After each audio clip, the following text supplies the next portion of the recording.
प्रारंभिक मध्ययुगीन भारतात जे साम्राज्य सर्वात मजबूत, शिस्तबद्ध आणि दीर्घकाळ टिकले ते म्हणजे चोल साम्राज्य। दक्षिण भारतात उदयास आलेल्या या साम्राज्याने जमिनीवरच नाही तर समुद्रावरही आपली ताकद दाखवली। म्हणूनच भारतीय इतिहासात चोल साम्राज्याला विशेष महत्त्व आहे। चोल साम्राज्याची सुरुवात विजयालय चोल याने केली। पुढे आदिल चोल आणि परांतक चोल यांनी राज्याचा विस्तार केला। पण चोल साम्राज्याचा खरा सुवर्णकाळ आला तो चोल पहिला आणि राजेंद्र चोल पहिला यांच्या काळात। चोल पहिला हा अत्यंत कुशल प्रशासक आणि दूरदृष्टी असलेला राजा होता।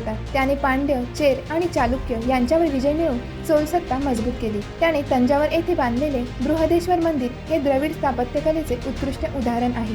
आजही हे मंदिर युनेस्को जागतिक वारसा स्थळ म्हणून ओळखले जाते। चोल साम्राज्याची खरी ताकद त्याच्या प्रशासन व्यवस्थेत दिसून येते। आर्थिकदृष्ट्या चोल साम्राज्य अत्यंत समृद्ध होते। शेती हा मुख्य व्यवसाय होता। कावेरी नदीच्या सुपीक प्रदेशामुळे भरपूर पीक घेतले जात असे। चांगली सिंचन व्यवस्था, नियमित कर प्रणाली आणि व्यापार यामुळे राज्याची अर्थव्यवस्था मजबूत होती। मंदिर हे केवळ धार्मिकच नाही तर आर्थिक केंद्र देखील होती। चोल साम्राज्याचे सर्वात वेगळे वैशिष्ट्य म्हणजे त्यांचे शक्तिशाली नौदल। राजेंद्र चोल पहिला याने समुद्री मोहिमा राबवून श्रीलंका, मालदीव, सुमात्रा आणि जावा येथे चोल सत्ता पोहोचवली। श्रीविजय साम्राज्यावर केलेली मोहीम ही भारताच्या इतिहासातील पहिली मोठी नौदल मोहीम मानली जाते। यामुळे भारताचा दक्षिण पूर्व आशियाशी व्यापार आणि सांस्कृतिक संबंध वाढले। कलेच्या क्षेत्रात चोल साम्राज्याचे योगदान फार मोठे आहे। चोलकालीन कास्य मूर्ती, विशेषतः नटराजाची मूर्ती या भारतीय शिल्पकलेतील सर्वोत्तम कलाकृती मानल्या जातात। मंदिर, शिलालेख आणि ताम्रपटांमधून आपल्याला चोल प्रशासनाची सविस्तर माहिती मिळते। धर्माच्या बाबतीत चोल राजे प्रामुख्याने शैव होते, पण त्यांनी धार्मिक सहिष्णुता पाळली।